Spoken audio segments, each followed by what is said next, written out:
On board na po tayo mga koys sa ating sinasakyan na Gulf Air Flight GF172 galing po dito sa Saudi Arabia, Jeddah, bound to Bahrain. At kung makikita nyo, halos mga ibang lahi lang ang mga kasakay ko.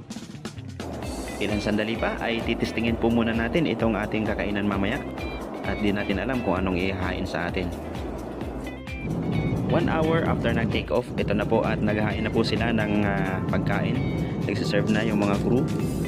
And this is it, pansit. Kakain na po tayo. Limitado nga lang po ang ating mga video sapagkat bawal po ito dito. Kumukuha lamang po ako ng patago para may souvenir tayo. At ganyan nga po ang kulay ng ulam na chicken ng mga Arabo. At ganito lamang po kalimitado ang pagkain dito sa eroplano. And now you know, sugar, creamier at tsaa ay humingi nga po ako para siguradong busog pa rin tayo.